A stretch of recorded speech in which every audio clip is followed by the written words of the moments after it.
Hello guys, welcome back to my YouTube channel N learners. I आप सब अच्छे होंगे। तो चलिए गाइज, आज की क्लास को स्टार्ट करेंगे। आज हम आपका पढ़ने वाले हैं क्रिया। क्या पढ़ने वाले हैं? आज हम आपका यहाँ पर क्रिया को कंप्लीट करेंगे और बहुत ही इजी लैंग्वेज में, प्लस आपको डिटेल में कॉन्सेप्ट समझाया जाएगा। चाहे आपका क्वेश्चन किसी भी प्रकार से आए, आप हमेशा आंसर सही करोगे। इस प्रकार से आपको पढ़ाया जाएगा। तो यहाँ पर बात कर रहे थे क्रिया। क्रिया से पहले हम आपके यहाँ पर विकारी शब्द में संज्ञा पढ़ चुके हैं, सर्वनाम और आपका विशेषण, ये सारी चीजें पढ़ चुके हैं। और अविकारी शब्द में हमने आपका अव्यय, आपका क्रिया विशेषण, सारी ही चीजें पढ़ी है। तो आप जाकर प्रीवियस वीडियो जरूर चेक करना, क्योंकि हम जो आपकी हिंदी कर रहे हैं बिल्कुल सीक्वेंस वाइज कर रहे हैं, कोई भी टॉपिक आपका स्किप नहीं कर रहे। इससे पहले हमने अविकारी शब्द पढ़े, फिर आपका विकारी पढ़ा, अब हम आपके यहाँ पर क्रिया पढ़ रहे हैं। तो क्रिया में क्या आ जाता है आपका? सबसे पहले क्रिया का मीनिंग समझेंगे। क्रिया होती क्या है? आपने संज्ञा पढ़ा, सर्वनाम पढ़ा और आपने विशेषण पढ़ा। तीनों का मीनिंग समझाएगा, तीनों आपको समझ में आ गए। लेकिन अब क्रिया होती क्या है? क्रिया का जो आप कह सकते हो मेन, आप सिर्फ एक लाइन याद रखना, काम का होना। काम का होना कहीं पर भी पाया जाए वही क्रिया होती है। काम का होना या फिर करना पाया जाता है वो आपका क्रिया कहा जाता है। क्रिया जैसे कि आपका इंग्लिश में क्या होता है? एक्शन। एक्शन मतलब जहां पर आप काम करते हो। एक्शन क्या होता है? काम करना। तो वही सब चीजें आपके यहाँ पर क्रिया आ जाएगी। तो क्रिया का अर्थ क्या होता है? काम करना या फिर होना पा जाए वो आपका यहाँ पर क्रिया हो जाती है। अब क्रिया जैसे कि आपका करना, खाना, पीना, तो अब आप चीजें खा रहे हो तो क्या हो रहा है? आपका एक्शन हो रहा है, आप काम कर रहे हो, ठीक है, काम इसमें हो रहा है। पानी पी रहे हो तो क्या हो रहा है? काम हो रहा है। तो वही चीज हो जाती है आपकी क्रिया। अब बात करें क्रिया के भेद। सबसे ज्यादा क्वेश्चन बनते हैं आपके क्रिया के भेद, बहुत ही ज्यादा डिटेल में पूछा जाता है और बच्चे गलत कर देते हैं। कभी भी उनका क्लियर होता ही नहीं है कि आपका सहकर्मक, एकर्मक या फिर बाकी क्रिया कहते किसे है। तो सबसे पहले आपको समझना है क्रिया के दो पार्ट पर आपको यहाँ पर डिवाइड हुआ है। पहला है आपका क्रम के आधार पर, क्रिया को दो पार्ट में डिवाइड किया गया, क्रम के आधार पर। दूसरा आपका अर्थ या फिर प्रयोग के आधार पर, कुछ भी दे सकते हैं। याद रखना, पहला हो गया आपका क्रम के आधार, दूसरा अर्थ और प्रयोग के आधार पर। पूछा जाए क्रम के आधार पर क्रिया कितनी होती है? दो प्रकार की होती है। कितनी होती है? दो प्रकार की। ऐसे आपका पूछा जाए अर्थ और प्रयोग के आधार पर पूछा जाए तो 8 या फिर 10 प्रकार। अगर आपको 8 ऑप्शन मिलता है तो आप 8 लगा के आ सकते हो, 10 मिलता है तो आप 10 लगा के आ सकते हो। इस प्रकार से जो आपका यहाँ पर डिवाइड होता है। अब बात करें सबसे इंपॉर्टेंट, क्रम के आधार पर सबसे ज्यादा पूछी जाती है आपकी क्रिया, सबसे ज्यादा क्रम के आधार पर। तो इसमें क्या होता है आपका? सबसे फर्स्ट हो जाता है आपका एकर्मक क्रिया, सेकंड हो जाता है आपका सहकर्मक क्रिया। पहले याद रखो, क्रम के आधार पर दो होगी, एकर्मक और सहकर्मक, ठीक है, ये चीज आपको समझ में आई। अब एकर्मक क्या होता है? एकर्म क्या है आपको? एकर्म मतलब जिसमें कर्म ना हो, एकर्मक, ठीक है, जिसमें आपका कर्म ना हो। ए लगने के बाद क्या होती है? वो चीजें नहीं होती, ठीक है, अनुचित मतलब जो सही ना हो। तो ऐसे क्या हो जाता है? एकर्म मतलब जिसमें कर्म ही ना हो। तो क्या हो गया? एकर्मक में क्या होता है? जिसमें कर्म नहीं होता। वहीं सहकर्मक क्या हो जाएगा?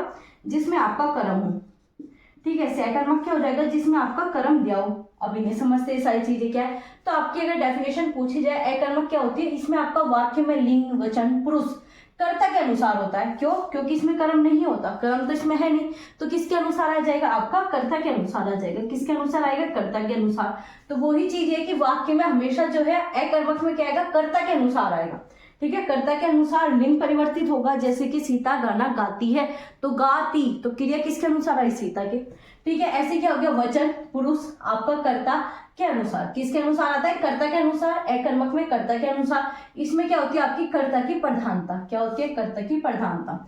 और आपका इसमें कर्म अनुपस्थित होता है। ये आपकी बेसिक डेफिनेशन है जो कि आपको पता होनी चाहिए। क्या होगा? इसमें कर्म अनुपस्थित होगा, क्योंकि नाम ही क्या है? एकर्मक मतलब कर्म होगा ही नहीं। तो कर्म अनुपस्थित होगा, कर्ता की प्रधानता होगा, जो भी काम करेगा उसकी प्रधानता होगी। और वही आपका यहाँ पर लिंग, वचन, पुरुष कर्ता के अनुसार चेंज होगा। ये चीज आपकी क्लियर हुई? एकर्मक, इन्हें हम ट्रिक के माध्यम से आपको सिंपल तरीके से भी बताएंगे, पहले आपको इन्हें डिटेल में समझना जरूरी है। तो एकर्मक आपको समझ में आ चुका है। अब बात करें सहकर्मक, ठीक है। पहले एकर्मक का यहाँ पर एग्जाम्पल ले लेते हैं। जैसे क्या हो गया आपका? राधा लिखती है, ठीक है, राम सोता है। आपको इसमें कोई कर्म दिखाई दे रहा है? नहीं, यहाँ पर कोई कर्म हो ही नहीं रहा। यहाँ पर क्या है? राधा लिखती है, तो लिखना क्रिया हो गया। क्रिया किसके अनुसार होगी? आपके यहाँ पर कर्ता के अनुसार। क्यों? क्योंकि कर्ता की यहाँ पर क्या है? प्रधानता। तो राधा के अनुसार लिखते आ गया। अगर हम राधा की जगह क्या लिख दे? राम लिख दे, तो क्या आ जाएगा? राम लिखता है। क्या आ जाएगा? राम लिखता है। तो किसके अनुसार चेंज हो गया? कर्ता के अनुसार। याद रखना, लिंग हो, वचन हो, पुरुष हो, ये किसके अनुसार चेंज होंगे? कर्ता के अनुसार। अब बात करें आपका सकर्मक। सकर्मक मतलब आपका कर्म उपस्थित होता है। क्या होता है? कर्म उपस्थित होगा। अब कर्म किस प्रकार से उपस्थित होगा उसे समझते। तो कर्म में क्या आ जाएगा?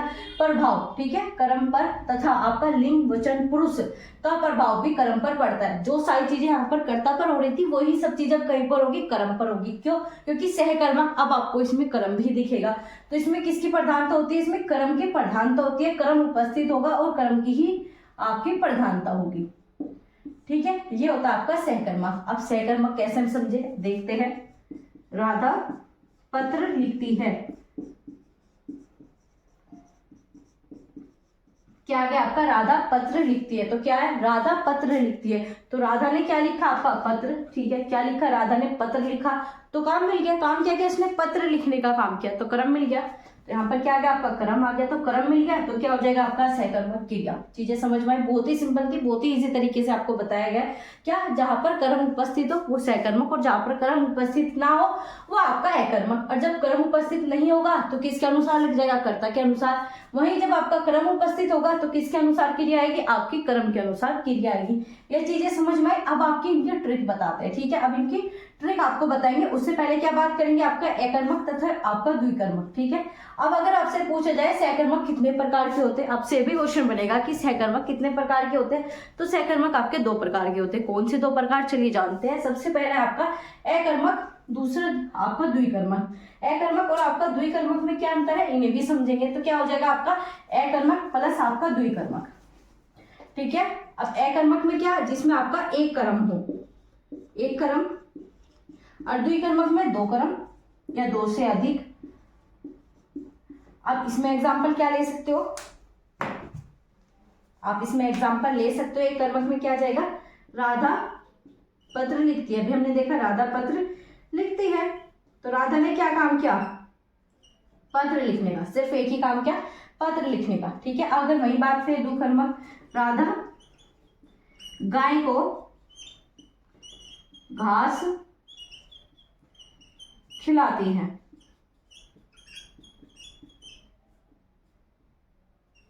अब यहां पर क्या आ गया? राधा क्या करती है? खिलाती है। क्या खिलाती है? घास। एक कर्म। अब किसे खिलाती है? गाय को। तो गाय क्या होगा? आपका दूसरा कर्म। तो यहाँ पर क्या देखने को मिला? एक ही कर्म मिला, पत्र लिखने का। सिर्फ एक काम हुआ, तो क्या हो जाएगा? आपका एकर्मक। 2 कर्मक मतलब आपका द्विकर्मक कहां पर होगा? जहां पर 2 कर्म। एक हो गया आपका घास, दूसरा होगा गाय। लेकिन यहाँ पर ये भी पूछा जाता है मुख्य कौन है और गौण कौन है। मुख्य क्या काम कर रही है? घास खिलाने का कर रही है। क्या है? आपका मुख्य है। वहीं आपका पूछा जाए गौण क्या है, तो गौण हो जाएगा आपका गाय, क्योंकि यहाँ पर जो है गाय सेकेंडरी है। मेन काम क्या है आपका? यहाँ पर घास का क्या काम है? घास खिलाने का। तो ये आपके 2 आपके कर्म हो गए, एकर्मक प्लस आपका द्विकर्मक। दोनों चीजें समझ में आई? कर्म के आधार पर 2 प्रकार क्या आपका यहाँ पर एकर्मक प्लस आपका सहकर्मक। सहकर्मक 2 प्रकार, एकर्मक प्लस आपका द्विकर्मक। ये चीजें आपकी क्लियर हुई। अब इन दोनों को ट्रिक के माध्यम से समझेंगे कि आपको इतनी सारी राम कहानी ना याद करते हुए आपको सीधा 2 से 3 सेकंड में किस प्रकार से अपना क्वेश्चन का आंसर सही कर सकते हो उसे समझते हैं। ये सारी चीजें आप नोट डाउन कर सकते हो। चलिए देखते हैं अब आगे।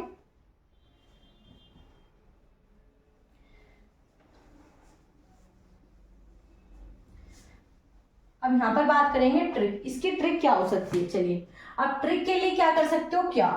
दोनों के लिए ही क्या है? क्या। इसमें भी क्या है? क्या। अब यही आपकी ट्रिक है। अब क्या किस प्रकार से ट्रिक है, चलिए देखते हैं। अब हमने आपका एग्जाम्पल लिखा था, राधा पत्र लिखती है। ये हमने आपका एग्जाम्पल लिया था। ठीक है, दूसरा राधा पलंग पर सोती है।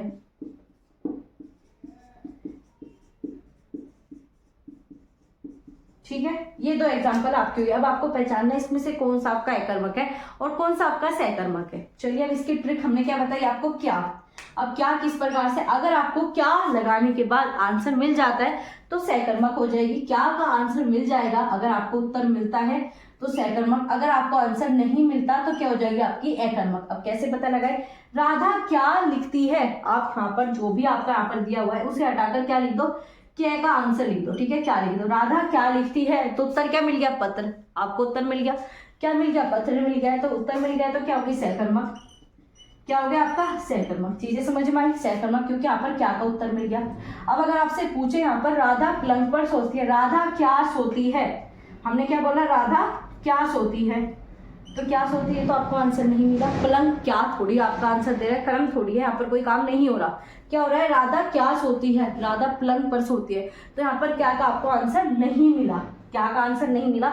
तो क्या हो जाएगा आपका अकर्मक हो जाएगा, क्या हो जाएगा आपका अकर्मक। चीजें समझ में आई, दोनों कॉन्सेप्ट आपके क्लियर हुए। अब आपसे एग्जाम में ये भी पूछा जाता है कि सोना जो है कौन सी क्रिया है, तो सोना याद रखना अकर्मक है, क्योंकि इसमें कर्म नहीं होता। सोने में आपका अकर्मक होगी, कर्म नहीं आता। सोना एक ऐसी क्रिया जिसमें बार बार एग्जामिनर आपको कंफ्यूज करता है। वहीं आपका लिखना, खाना पीना सब क्या हो जाएगी आपका लिखना, पीना, खाना, ये सारी क्या हो जाएगी आपके यहाँ पर सकर्मक। वहीं आपका सोना आ जाए, वो क्या हो जाता है आपका अकर्मक, क्योंकि यहाँ पर आप कर्म नहीं कर सकते। सोने में कोई किसी प्रकार का कर्म नहीं कर रहे, तो क्या हो जाएगा आपका, ये हो जाएगी अकर्मक, और ये सब हो जाएंगे आपके सकर्मक। समझ में आ गया सकर्मक और अकर्मक किस प्रकार से निकाल सकते, बिल्कुल क्लियर हो गया होगा। कोई डाउट कंफ्यूजन है तो कमेंट बॉक्स में बता सकते हो। ये आपका यहाँ पर क्लियर हुआ। ये बहुत ही ज्यादा इंपॉर्टेंट है, हर बार पूछा जाएगा, तो कॉन्सेप्ट समझ लिया और ट्रिक आपने जान ली तो कभी भी अब आप गलत नहीं करोगे। अब आगे चलेंगे आपका अर्थ के प्रयोग के आधार पर 8 से 10 प्रकार जो भी आपके क्रिया के डिवाइड है उन्हें समझेंगे।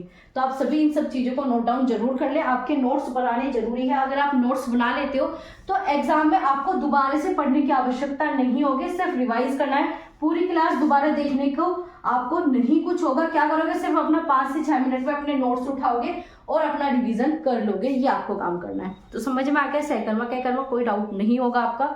आगे बात करेंगे अर्थ और प्रयोग के आधार पर। अर्थ और प्रयोग के आधार पर अभी आपको बताया 8 से 10 प्रकार आपको देखने को मिलेंगे। सबसे पहला आपका मूल क्रिया। मूल क्रिया क्या होती है आपकी, बिल्कुल बेसिक, बिल्कुल मूल। मूल क्या होता है, बिल्कुल जैसे कहते हैं ना, बिल्कुल जैसे जन्म हुआ है, ठीक है, मूल। ये क्या है, मूल क्रिया या फिर धातु। सबसे पहले आप इन्हें समझिए कि धातु क्या होती है, क्रिया क्या होती है और वर्ब क्या होती है। ये 3 शब्द आपके ऐसे जिसमें बच्चे कंफ्यूज होता है। तो धातु क्या है आपकी, संस्कृत। धातु क्या होगी आपका, संस्कृत। आपकी क्रिया क्या होगी, हिंदी या देवनागरी कह सकते हो। ऐसी वर्ब क्या होगी आपकी, इंग्लिश। ये 3 चीजें हैं। धातु अगर आए तो क्या हो जाएगा, संस्कृत में लिखा जाने वाला शब्द है। तीनों का मीनिंग एक ही है, तीनों ही आपकी क्रिया हो गई। लेकिन संस्कृत में क्या कहते हैं, धातु। हिंदी में क्या कहते हैं, क्रिया। ऐसे वर्ब किस में कहते हैं, आपका इंग्लिश में। ये तीनों चीजें क्लियर हुई। ये आपके हिंदी, इंग्लिश और आपके यहाँ पर संस्कृत में लिखे जाते हैं। अब यहाँ पर बात कर रहे थे मूल क्रिया मतलब धातु, ठीक है। मूल क्रिया क्या है, क्रिया का सबसे छोटा रूप। मूल हो गया बिल्कुल छोटा, जैसा जन्म हो ऐसे का वैसा। तो छोटा रूप क्या होता है, खाना, आपका पीना, ठीक है। अगर हम इसमें ना हटा दे, ठीक है, तो क्या बन जाएगा, खा पी। ये क्या है, सबसे छोटा रूप है। किसी भी क्रिया का सबसे छोटा रूप यही है, खा पी जा नहा यहाँ। ये सारी क्या होगी आपके यहाँ पर क्रिया होगी, क्या होगी, क्रिया होगी। तो जो भी आपका सिंपल हो वही आपका क्या हो जाएगा, यहाँ पर मूल रूप हो जाएगा। खा गा, आपका यहाँ पर सो, ये सब क्या आपकी क्रिया हो गई। क्रिया मतलब आपकी मूल क्रिया। तो आपसे यहाँ पर क्वेश्चन पूछा जाता है, ये इनमें से बताइए मूल क्रिया छाटिए। तो इस प्रकार से आपको छाटना है। मूल क्रिया क्या, क्रिया का सबसे छोटा रूप, क्रिया। अब बात करेंगे आपका सामान्य क्रिया। सामान्य क्रिया क्या होती है, जिसमें आप नए लगा दो। प्रत्यय और उपसर्ग होते हैं। उपसर्ग और प्रत्यय क्या होते हैं, उपसर्ग आगे लगते हैं और प्रत्यय आपका पीछे लगते हैं। तो प्रत्यय में आपको यहाँ पर क्या करना है, ना जोड़ना है। मूल क्रिया में ना जोड़ दो। मूल क्रिया क्या थी, खा, तो खा में हमने क्या जोड़ दिया, ना, तो क्या बन गया, खाना। ऐसे पीना में क्या जोड़ दिया, ना, तो क्या बन गया, पीना। तो जहां पर भी आप ना जोड़ दो वो क्या हो जाएगी, सामान्य। याद रखना, सामान्य। मूल क्रिया जैसे कि जैसा रूप है वैसी की वैसी। वही अगर आप ना लगा कर जोड़ दो पढ़ते हैं तो क्या बन जाएगा, सामान्य क्रिया। अब बात करें आपके यहाँ पर थर्ड, वो है आपकी साधारण क्रिया। क्या है, साधारण क्रिया। साधारण क्रिया क्या होती है, जो समाप्ति बताए, जो आपके एंड की बात करे। एंड मतलब जहां पर आपका काम खत्म हो रहा है, तो वो क्या होगी, जाएगी आपके यहाँ पर साधारण क्रिया। इसमें क्या आएगा, सबसे पहले मूल क्रिया या फिर कर जोड़कर। क्या हो जाएगा, मूल क्रिया या फिर कर जोड़कर। तो इसमें क्या था, मूल क्रिया आपकी नहा, इसमें हमने क्या जोड़ दिया, कर। यहाँ नहा कर, अभी क्या बता रहे हैं, वह नहा कर आया, ठीक है। नहा कर मतलब उसने काम कर लिया, काम आपका समाप्त हो गया। खा कर मतलब उसने खाना खा लिया। पी कर पानी पी लिया उसने। तो ये सारी चीजें क्या होती है, समाप्ति बताती है। कर जहां पर लगता है वो क्या बताता है, समाप्ति वाला आपका क्रिया का रूप हो जाता है। तो साधारण क्रिया समझ में आ गई। आगे बात करेंगे आपका यहाँ पर संयुक्त क्रिया। ये एग्जाम के लिए मोस्ट इंपोर्टेंट है। अब संयुक्त क्रिया क्या होती है, दो क्रिया का प्रारंभ में आपका समाप्त, मतलब दो क्रिया स्टार्ट भी होती है और तुरंत समाप्त भी होती हो। क्या होगा, इसमें दो क्रिया शुरू भी हुई खत्म भी हो गई। इन चीजों को याद रखना, क्योंकि आगे जो आपके बाकी यहाँ पर भेद है उसमें आप कंफ्यूज हो सकते हो, लेकिन अगर अच्छे से समझ रहे हो चीजें तो कंफ्यूजन तो आपका बनेगा भी नहीं। तो क्या हो जाएगा, संयुक्त क्रिया कहाँ पर, जहाँ पर दो या दो से अधिक क्रियाएं हो, ठीक है, और वहां पर शुरू भी हो रही है और समाप्त भी हो रही हो, शुरू भी और आपकी समाप्त भी होगी। जैसे कि आपका क्या हो जाएगा, एग्जाम्पल लेते हैं। इसमें एग्जाम्पल क्या ले सकते हैं हम आपका,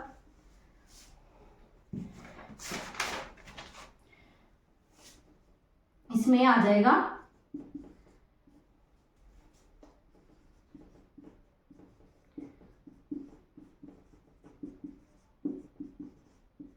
तो यहाँ पर क्या दिखी आपको, दो क्रिया दिखी, ठीक है, क्या दिखी, लौटना और आपका आना। दो क्रिया आपको यहाँ पर देखिए, लौट आए और दोनों ही प्रारंभ और समाप्त तुरंत एक साथ हो रही है, ठीक है, लौटना और आना एक साथ हो रहा है, लौटना और आना एक साथ हो रहा है। तो यहाँ पर क्या हो जाएगी, एक से अधिक क्रियाएं जो आपको यहाँ पर देखने को मिलेगी। क्या मिलेगी, एक से अधिक क्रियाएं आपको यहाँ पर देखने को मिलेगी और ये चीजें एग्जाम में पूछी जाती है। वहीं आपसे सनातन सत्य हो गया, जैसे कि सूरज पूरब से निकलता है, सूरज पूरब से निकलता है, सत्य है। तो ये चीजें में भी हमेशा यहाँ पर क्या पूछा जाएगा, संयुक्त क्रियाएं पूछी जाएगी, ठीक है, यूनिवर्सल ट्रूथ हो गए। धमकी दी जा रही हो, जहां पर भी कोई भी ऐसा वाक्य मिले धमकी की, अरे मैं तुझे बाहर देख लूंगा, तो देख लूंगा मतलब क्या, धमकी दे रहा है, तो क्या आ जाएगा, संयुक्त क्रिया। अवकाश हो, छुट्टी की बात हो रही है, मजबूरी की बात हो रही है, तो यहाँ पर किसी भी प्रकार की ये चीजें देखने को मिल जाए तो क्या लगाकर आना, आपको संयुक्त क्रिया लगाकर आनी है। चीजें समझ में आई, संयुक्त क्रिया क्या होती है, दो क्रिया का प्रारंभ भी होगा, एंड भी होगा, इस प्रकार से आप एग्जाम्पल ले सकते हो। आगे चलेंगे आपका यहाँ पर फिफ्थ, ये सारी चीजें आप नोट डाउन कर लीजिए फटाफट, इसके बाद आपका पांचवी क्रिया पर चलते हैं।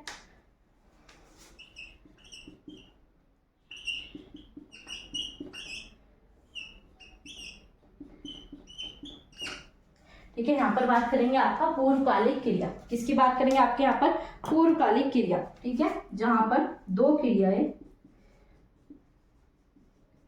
जहां पर दो क्रियाएं, ठीक है, जहां पर दो क्रियाएं शुरू हो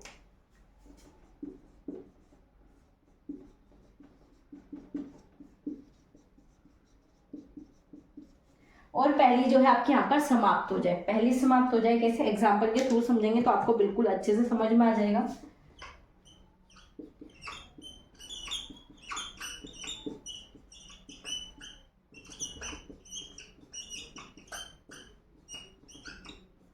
देखो यहाँ पर क्या है, दो क्रियाएं आपको देखने को मिली, पीना और आपका पढ़ना, दो क्रिया आपको देखने को मिली। वहीं पर क्या है, पहली क्रिया समाप्त हो जाए तब दूसरी स्टार्ट हो, पूर्वकालिक, एक समाप्त करो दूसरी स्टार्ट करो। यहाँ पर क्या थी, दोनों ही एक साथ शुरू होगी, दोनों ही एक साथ समाप्त हो जाएगी। वहीं यहाँ पर पूर्वकालिक क्या, एक समाप्त होगी दूसरी आपकी तब होगी। तो यहाँ पर क्या है, राम चाय पीकर, पहले राम ने चाय पी ली उसके बाद ही अखबार पढ़ा, क्या, राम ने चाय पीकर अखबार पढ़ा, तो ये क्रिया क्या समाप्त हो गई, उसके बाद इन्होंने यहाँ पर दूसरा काम स्टार्ट किया।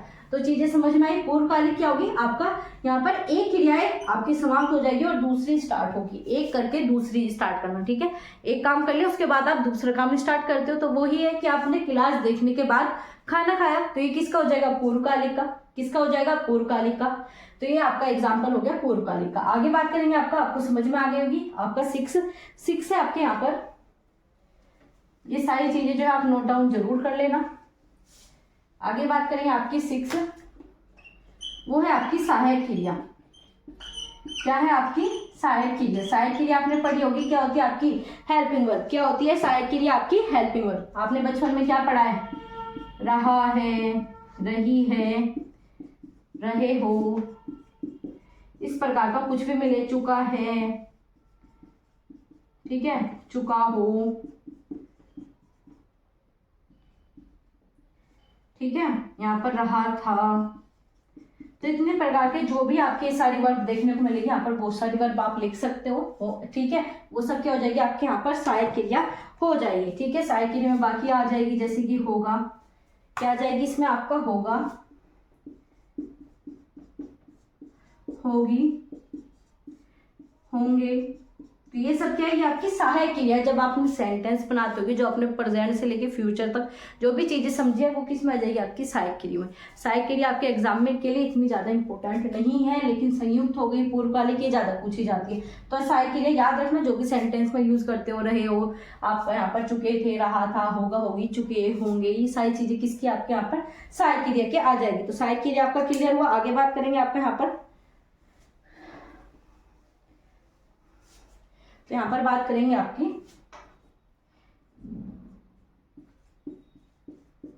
प्रेरणार्थक क्रिया। प्रेरणार्थक मतलब जो आप प्रेरणा देकर करवाओ, ठीक है। प्रेरणा किस प्रकार से दी जाएगी, आप किसी से काम करवाते हो, खुद काम ना कर कर किसी और से काम करवाना, प्रेरणार्थक क्रिया हो जाएगी। जैसे कि यहाँ पर आप एग्जाम्पल लिख सकते हो, राम ने शाम से चाय बनवाई,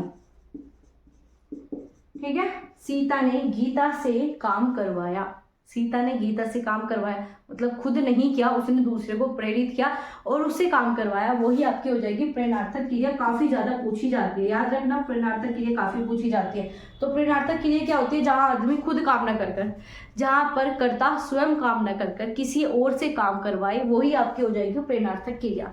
याद रखना स्वयं काम न कर किसी और से, जहां पर भी काम हो रहा है तो आंख बंद करके कौन सी लगा देनी है, प्रेरणार्थक क्रिया। समझ में आई? बाकी एग्जाम्पल लिख सकते हो, जैसे कि अभी बताया सीता ने गीता से कपड़े धुलवाए, सीता ने गीता से कपड़े धुलवाए, टीचर ने अध्यापक से काम करवाया, तो ये सब क्या हो जाएगा आपके यहाँ पर किसी और व्यक्ति ने किसी और से करवाया, तो कर्ता ने किसी और से जहां पर काम होता है वहां पर हो जाती है प्रेरणार्थक क्रिया। यहाँ पर आप प्रेरणा दे रहे हो कि भाई ये काम करो, क्या दे रहे हो, प्रेरणा दे रहे हो, किसी और से काम करवा रहे हो। तो आपका क्लियर हुआ। आगे बात करेंगे आपके यहाँ पर 8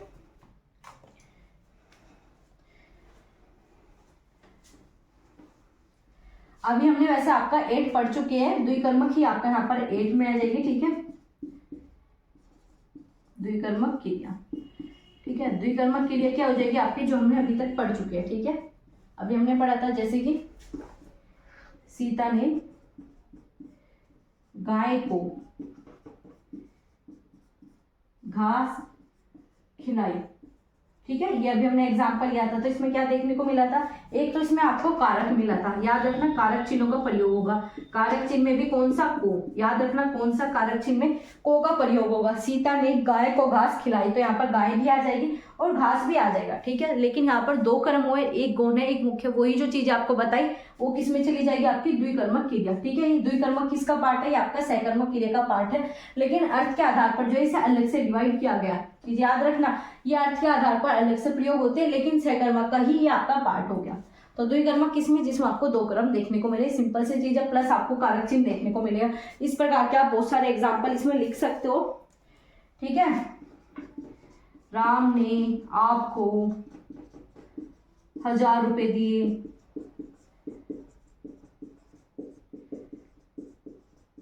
ठीक है। ये सब क्या हो गया आपका, यहाँ पर को आ गया। दूसरा आपको यहाँ पर आप भी मिल गया और 1000 रुपए भी दे रहे हो, 2 काम हो रहे, पैसे भी दे रहे हो प्लस आपको दे रहे हो, तो क्या हो जाएगा 2 क्रम देखने को मिल गए, तो क्या हो गया आपकी द्विकर्मक क्रिया। अब आगे चलेंगे आपका 9th, और आपका यूपी पुलिस हो या फिर कोई भी एग्जाम हो, बीपीएससी हो, टीआरई हो, या फिर आपका यहाँ पर बात करें आपका DSSS भी काफी ज्यादा पूछे जाने वाला हो गया, ये वाला है आपका यहाँ पर 9th, जो कि है आपका नाम धातु। क्या हो जाएगा आपका नाम धातु, नाम धातु क्रिया, क्या है आपकी नाम धातु क्रिया। तो नाम धातु को पहले स्टार्ट करने से पहले आप सभी अगर अभी तक चैनल को सब्सक्राइब नहीं किया तो प्लीज़ चैनल को सब्सक्राइब कर लीजिए, क्योंकि यहाँ पर हमारा फोकस है पूरी हिंदी आपको कंप्लीट कराने का। तो आपके यहाँ पर बहुत सारे चैप्टर मैंने कंप्लीट करा दिए, बाकी जो भी चैप्टर बचे उन्हें भी आपका कंप्लीट कराया जाएगा। बस आपको यहाँ पर सब्सक्राइब करना है और शेयर कर दो अपने सभी दोस्तों के साथ। जो भी टीचिंग की तैयारी कर रहे हो या फिर किसी भी एग्जाम की तैयारी कर रहे हो, उसमें हिंदी पूछी जाती है तो क्वेश्चन आपके यहीं से बनेंगे, इससे बाहर आपका क्वेश्चन नहीं बनने वाला, इसकी गारंटी हम आपको देते हैं। तो यहाँ पर बात कर रहे थे आपका नाम धातु क्रिया, किसकी बात कर रहे थे आपके नाम धातु क्रिया। तो नाम धातु क्रिया में क्या होता है आपका, यहाँ पर बात करेंगे तो इसमें आ जाएगा प्रत्यय का प्रयोग। क्या आ जाएगा, प्रत्यय का प्रयोग, ठीक है। दूसरा संज्ञा सर्वनाम विशेषण में आदि में किसका प्रयोग हो जाएगा, प्रत्यय का प्रयोग हो जाएगा। इसमें हम आपका एग्जाम्पल लिखते हैं,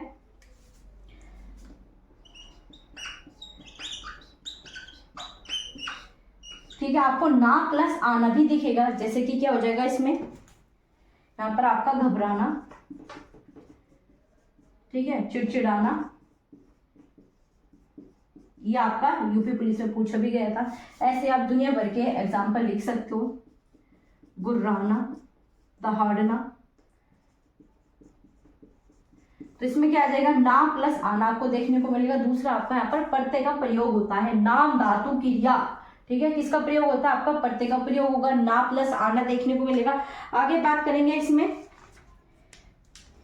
इसमें जैसे कि आपकी जो भी पक्षी आवाज निकालते हैं, जो भी पशु या फिर पक्षी आवाज निकालते हैं, वो सब आपके इसी के अंदर आ जाएगी नाम धातु। जैसे कि हिनिनाना, ठीक है, चिड़िया क्या करती है, चहकना, तो वो सारी किसके अंदर आ जाएगी, नाम धातु के क्रिया के अंदर आ जाएगी। याद रखना आवाजें जो है इसी में आ जाएगी, ठीक है। लेकिन उनके पीछे क्या लगना चाहिए, आना प्लस आपका नाम, ठीक है। और ये किसके पीछे लगता है, संज्ञा सर्वनाम का कोई भी शब्द आपका हो।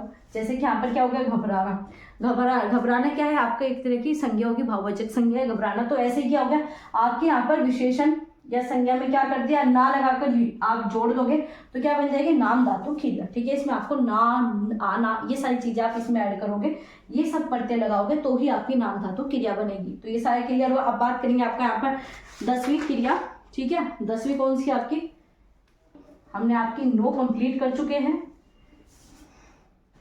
तो यहाँ पर 10th की बात करते हैं। तो यहाँ पर 10th है आपकी क्रियार्थक क्रिया।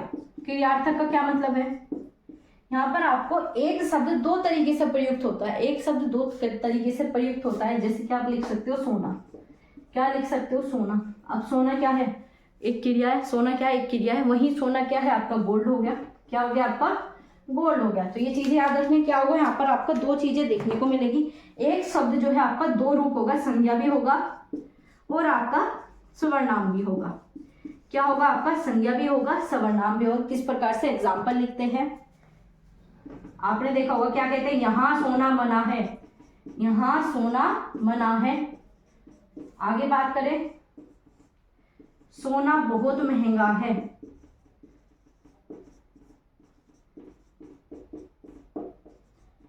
सोना बहुत महंगा है। तो क्या आ जाएगा, आपको यहाँ पर भी सोना देखने को मिला और आपको यहाँ पर भी सोना, लेकिन यहाँ पर किस रूप में आया, क्रिया के रूप में, और यहाँ पर किस रूप में आपका द्रव्यवाचक संज्ञा। संज्ञा पढ़ाई है तो उसमें क्या पढ़ा था हमने, सोना भी पढ़ा था। तो क्या आ गया, ये आपका द्रव्यवाचक संज्ञा में आ गया। तो मैंने आपको 10 की 10 यहाँ पर क्रिया कर चुके हैं अर्थ के आधार पर, और आपकी यहाँ पर 2 क्रिया कर चुके हैं, कर्म और आपका यहाँ पर सकर्मक और अकर्मक। ये इंपॉर्टेंट थी और ये भी इंपॉर्टेंट थी। इसमें आपका संयुक्त क्रिया हो गया, आपका पूर्वकालिक क्रिया हो गया। ये सारी चीजें क्रिया को याद रखना है। फटाफट जो है आप इन सबका स्क्रीनशॉट लीजिए, आप अपने नोट्स बना लीजिए, दोबारा से क्लास देख लेना, नोट्स बना लेना। 1 या 2 लाइन का आपका नोट्स बनाना है, ताकि आप जब दोबारा रिवाइज करो तो क्या हो जाए, आपका 5 से 10 मिनट में आपका रिवीजन हो जाए। इससे ज़्यादा आपको टाइम नहीं लगाना। तो चीज़ें आपको समझ में आई होगी। किसी भी चीज़ में कोई भी डाउट है तो आप हमें बता सकते हो। अगली क्लास जब स्टार्ट करेंगे तो आपका पहले डाउट ले लिया जाएगा। आप किसी प्रकार से क्लासेस कराई जाती है तो आप सब्सक्राइब कर सकते हो, सपोर्ट दिखा सकते हो, शेयर कर दीजिए अपने सभी दोस्तों के साथ। तो चलिए मिलेंगे आपसे अगली क्लास में ऐसे इंफॉर्मेटिव टॉपिक के साथ। तो ये आज आपका क्रिया समाप्त होता है। तो इसी प्रकार से आपको यहाँ पर डेली हिंदी की प्रैक्टिस भी कराई जाती है। क्या आपको डेली 8 बजे जो है हिंदी की प्रैक्टिस कराई जाती है। आपका बीपीएससी टीआरई 3.0 हो गया, DSSS हो गया, तो सभी के लिए यहाँ पर तैयारी कराई जाती है। इससे पहले यूपी पुलिस की भी सीरीज स्टार्ट की थी, जिसमें कि हम आपकी हिंदी के बहुत सारे क्वेश्चन कंप्लीट किए हैं। तो जो आपको यहाँ पर कॉन्सेप्ट पढ़ाए जाते हैं, इनसे रिलेटेड प्रैक्टिस भी कराई जाती है। तो आप जाकर प्रीवियस क्लासेस जरूर चेक कर लेना और डेली 8 बजे जुड़ना ना भूलें। तो चलिए गाइस, मिलेंगे आपसे अगली क्लास में। क्लास अच्छी लगी हो लाइक, शेयर और चैनल को सब्सक्राइब करना बिल्कुल ना भूलें।